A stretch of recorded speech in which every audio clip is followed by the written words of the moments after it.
Hello, sports fans. Welcome to Super Sports Central. Today, we're going to be going over my final 2025 NFL mock draft and my predictions for the NFL draft, what I think will happen in this year's draft. And real quick, before we get into the mock draft, we'll have a live watch party for the NFL draft that will start at about 8 p.m. Eastern Time on Thursday, where you guys get to see my live reactions, thoughts to every pick as it happens. So I hope to see you guys there, and be sure to subscribe and turn notifications so you don't miss it. But we start this mock draft with the Titans at number 1 overall, and this is pretty easy. They're going to go with Cam Ward. They need a quarterback, and Cam Ward, he's the best quarterback in this draft. He might not be an elite quarterback prospect like we've seen in the past years, but he is still easily the best quarterback in the draft. He's a great player, a ton of potential, and can definitely be the Titans' franchise quarterback, and I don't see them passing him up here at number 1. The Browns at number 2, they've got some options. Travis Hunter, Abdul Carter, even a quarterback in Shedeur Sanders, although it doesn't seem like they're going to go quarterback here at number 2. But the Browns, they're likely going to go with Travis Hunter. That's the way I think they'll go. He is a great player, an insane athlete, a special player with what he can do on both sides of the ball. We don't know how he'll be utilized in the NFL, whether he'll play corner, receiver, a combination of both, strictly one or the other. He wants to play both sides, but we'll have to see how teams want to utilize him. But he's a great player at both positions, and I got the Browns taking Travis Hunter at number 2. Third with the Giants. They're another team that could potentially go Shedeur Sanders and take a quarterback. But with how the Giants have managed the offseason so far, I don't think they love Shedeur Sanders because they've signed Russell Wilson and James Winston, and that's putting them in a position where they don't have to take a quarterback here at number 3. And I don't think they will. I've got them going best player available in Abdul Carter. And as a Giants fan, I really like Abdul Carter. I do not want them to take Shedeur Sanders at all, let alone here at number 3. I really like it as a Giants fan, and even if I wasn't a Giants fan, I'd really like the Abdul Carter pick at number 3. The Patriots at number 4, this is an offensive lineman. It's Will Campbell. They need help along the offensive line in the worst way possible. There is some concerns about Will Campbell's short arms, but he is still a really good player, and he helps the Patriots at a major position of need. I also think there is a chance the Patriots move back a couple of spots and can still take Will Campbell, but I think they'll just play it safe, take him here at 4 when they'll know who'll be available. Jaguars at number 5. This is an interesting one, because there's been some rumors they might take Ashton Jeanty, and I can definitely see it, because they brought in an offensive-minded coach, Liam Cohen. He can definitely try to draft a running back in Ashton Jeanty and improve the offense, but I do think the Jaguars will go with Mason Graham. Interior defensive lineman from Michigan, really good player, and the Jaguars beef up the interior of the defensive line. The Raiders at number 6, if Ashton Jeanty is available, which I think he will be, this is a no-brainer. Raiders take Ashton Jeanty. They need a running back in the worst way possible. Their current running backs are Sincere McCormick and a 33-year-old Raheem Mostert. Obviously not great. But Ashton Jeanty, he's a really good player, a special talent at running back, and if he goes number 6 to the Raiders, he'll be the highest drafted running back since Saquon Barkley went number 2 in 2018. 7th overall, you've got the Jets, and the Jets, they're an interesting spot. They can take Tyler Warren, who's been linked to them. They can also take Missouri tackle Armand Membu, and that's the direction I have them going. Membu, he is a really good player, an insane athlete for the offensive line. He could stick a tackle or move inside to guard, but the Jets, they need a right tackle. Membu played a right tackle at Missouri. I think it's a great fit for both sides. And the Jets, they take Armand Membu at number 7. The Panthers at number 8, I've got them taking linebacker slash edge rusher. He's listed as a linebacker here. Should have known that. A linebacker slash edge rusher from Georgia, Jalen Walker. He is a really good player, extremely versatile, great athlete, and the Panthers, they just need some help on defense. I would really like to fit with Jalen Walker, and it seems like a lot of other people do as well. Very popular pick there. The Saints at number 9, they're an interesting one. They can go a couple different directions. They can take an edge rusher, or an offensive lineman, or even Shedeur Sanders, and I really have no idea what way they'll go. But I have the Saints taking offensive tackle Kelvin Banks Jr. Ryan Ramczyk just retired. You can take Kelvin Banks to replace him right there. And Banks is a good player. Might be a little bit underrated, but he's a really good player. Can definitely see him going top 10. The Bears at number 10. This is an interesting one. They're a great landing spot for Ashton Jeanty if available, although I don't think he makes it to number 10.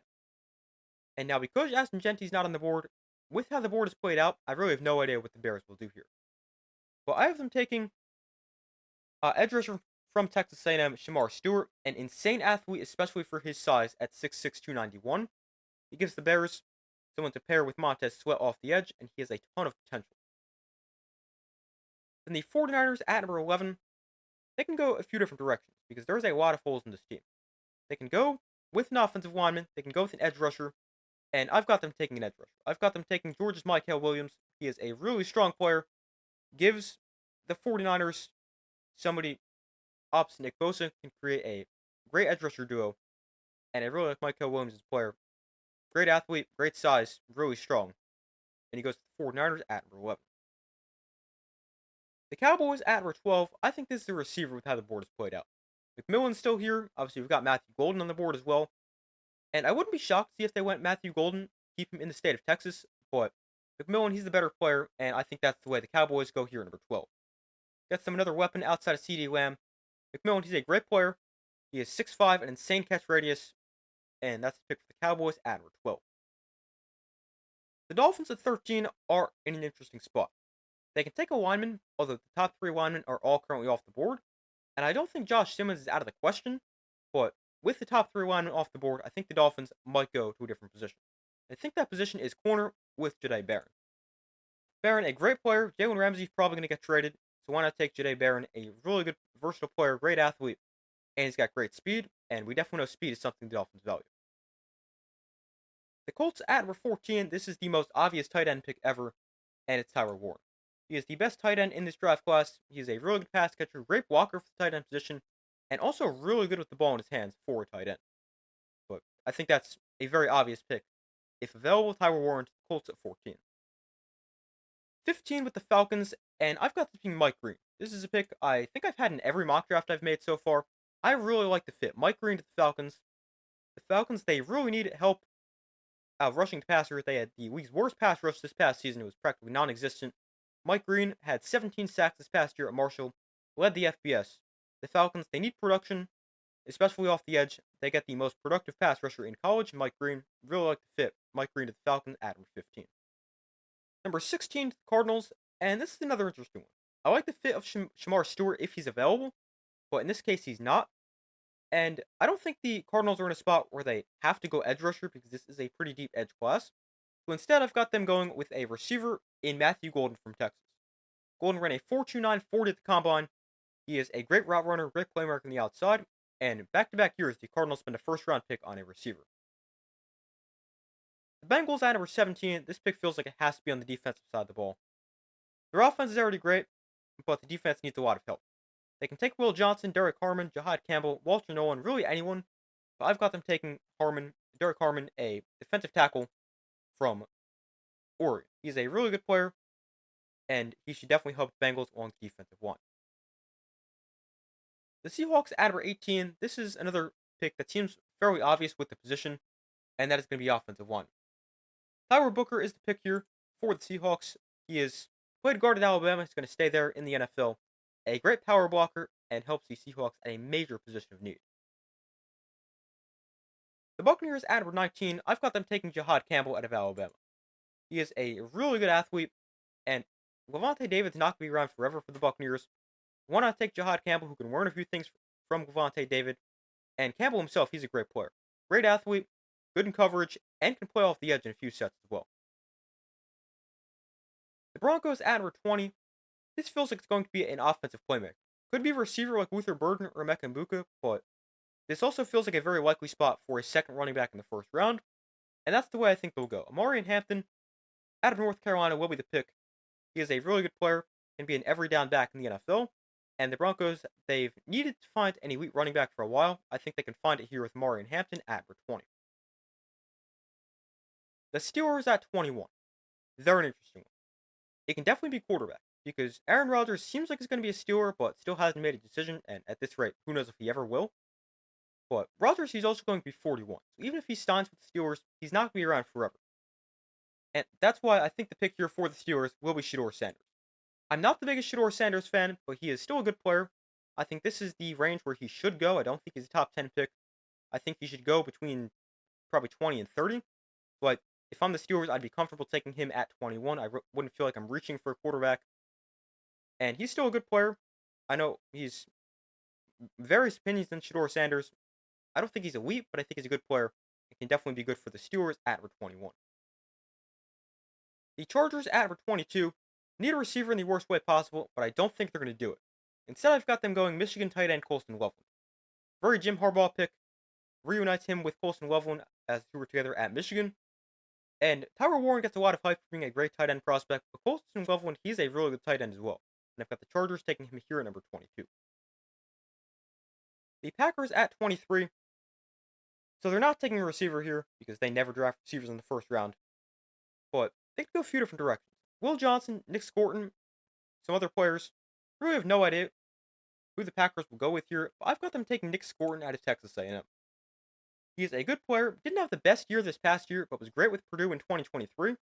And I've got the Packers taking him here at 23. The Vikings at number 24. And this is another pick I really like, Malachi Starks. Really like the fit there. You can learn some things from Harrison Smith, who's, again, not going to be around forever. And Starks, a really good, smart player, and I think he's a great pick there for the Vikings at 24.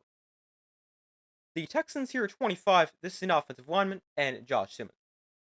They need to give C.J. Stroud time and be able to keep him alive. Josh Simmons, also from Ohio State, just like C.J. Stroud, but Simmons, a great tackle prospect, and helps the Texans in a big position of need. The Rams at 26 are interesting. They can go a few different directions. They can go receiver, corner, maybe even quarterback if there's one they really like, because they can definitely try to develop somebody behind Matthew Stafford. But I've got them going with Ohio State receiver Emeka Egbuka, making it back-to-back Ohio State picks. I've done this in previous mock drafts as well, but I really like the fit. Egbuka, he's your Cooper Kupp replacement, a great route runner out of the slot, and Egbuka goes 26 to the Rams. The Ravens at number 27, interesting. They can take a lineman like a Gray Zabel or a Donovan Jackson, but I've got them taking safety Nick Eamon-Ward. He is an insane athlete. He is a really good player, and him and Kyle Hamilton can be a great safety duo. The Lions at number 28, they're another tougher one, but I've got them taking Tennessee edge rusher James Pierce Jr. The Lions, they need to help Aiden Hutchinson and make it so that he's not the only one rushing the passer. James Pierce Jr., there's potentially some character concerns with him that could push him down the board, so if those rumors are true, this can be a pretty realistic landing spot for him. Plus, I like the fit with the Lions, but Pierce, he's a really good player, great pass rusher, and the Lions upgrade the pass rush at 28. The Commanders at number 29, this is where I think Will Johnson goes off the board. He can definitely go earlier, or he could fall later. It's hard to tell exactly where he'll go. There's definitely concerns with him, like his long speed, his length, and his injury history. But the Commanders, they need to improve the secondary, and I think they're willing to take Will Johnson here at 29. The Bills at number 30, I've got them making it back-to-back corners, and I've got them going with Kentucky's Maxwell Harrison. He is a great athlete, a combine standout, and the Bills, they need help at corner. Why not take him there at 30? The Chiefs at number 31. So, with how the board is played out, this has to be either along the offensive line or the defensive line. Walter Nolan, Kenneth Grant are both available on the defensive side. Gray Zabel, Josh Connerly on the offensive line. And I've got them going with Josh Connerly out of Oregon. Played left tackle, going to stick at left tackle in the NFL.